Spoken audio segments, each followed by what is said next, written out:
Welcome to another episode of Bargain Saturdays, and this week I decided to take a look at Winning London, starring Mary-Kate and Ashley, the Olsen twins.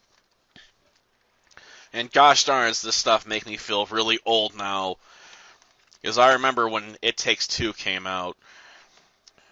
But honestly, this is definitely not a film I should have watched, because I'm not in the right demographic to probably really talk about these films in a way that's fair to them, really.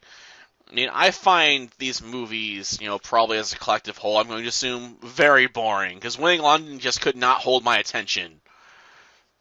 Like, I watched maybe the first 10 minutes of it, started skipping, tried a second time, got slightly farther to like the 30-minute mark, and then just gave up again, almost completely, and started jumping around again for a few scenes. And I was just like, I'm done. Like, I just cannot sit down long enough to watch this movie. Even if I'm trying to do it while eating or something, I'd still rather not be playing this in the background. Because I just find Winning London that boring. It doesn't help also that it feels poorly written.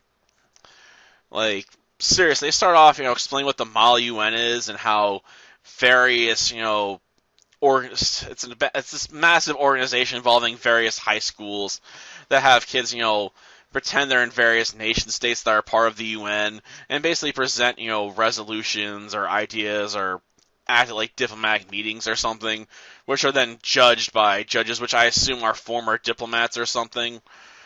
Preferably, I would assume. And the best are sent to like a big meetup, for basically, various students all around the world. And this year, the meetup's going to be in London, hence the title, obviously.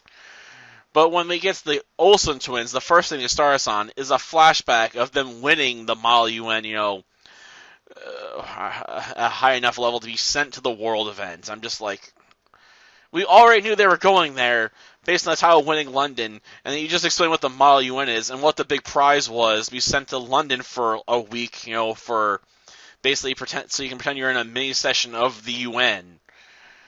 We did not need, that flashback. Or if you felt the flashback really needed to be included, you could chop off that explanation of what the Mall UN is and basically have some characters fill in the blanks a bit, on what's going on. And certainly have a character whose entire job in this film is just to record other characters. Like he's some sort of he's documenting, all the events of the club and what's going on while they're in London.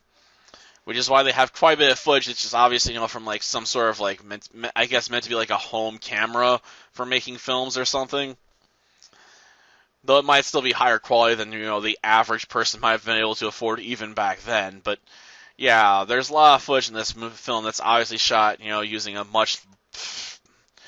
less valuable camera than, like the big camera being used to film most of the shots.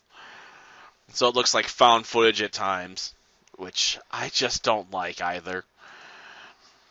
And of course, it has the usual staples of a lot of these, travel around the world movies, where meet boys, try to, get boys' attention, fashion, session, with various outfits, music videos. Like, they're just all very predictable for the most part, and even the jokes tend to be very predictable, so they don't even land very well. Like, it's just, ugh. It makes me want to rub, my sinuses or something, like, just to, like, I need to get a face palm protector and just, like, bam, right in the face.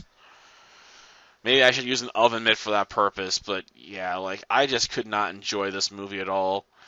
I'll probably switch out to animated movies for the rest of these, because I imagine it's going to be like that for all of them. Because I've been told, most of these are arguably worse in some cases. Maybe some of them are better, but I have a sinking feeling they're all about of the same quality. And I just am not the right person to really talk about them, in my opinion. Especially if I can't even sit through them. So yeah, we got a film that I felt has bad writing. It has actors of questionable quality. Most of them, have basically disappeared, and haven't been much of anything since like 2001. I mean, a few appeared in a few projects after that in like 2008, 2009, but a lot of the actors, never went anywhere. They're basically someone you pick up off the street, and if it doesn't work out, it doesn't work out. You don't really care. Like they're gonna be effectively a D-lister if they get anywhere anyway. It's just low budget schlock, and not even the fun kind. Like with zombie T-Rexes turning people into flesh-eating zombies and being poorly animated, or 4 foot girls being turned into giant guinea pigs that can fly and talk to animals and have super strength and super durability, or a boy that gains the powers of an ant and becomes Ant Boy, and has acid pee and melts a toilet. Like, it's low budget stuff that just doesn't appeal to me at all. I would have been better off watching probably Birdemic. At least then I could laugh at the incompetence. Till next time, then. See ya. But soft! What light through yonder window breaks? It is the east, and Juliet is the sun. He is so cute.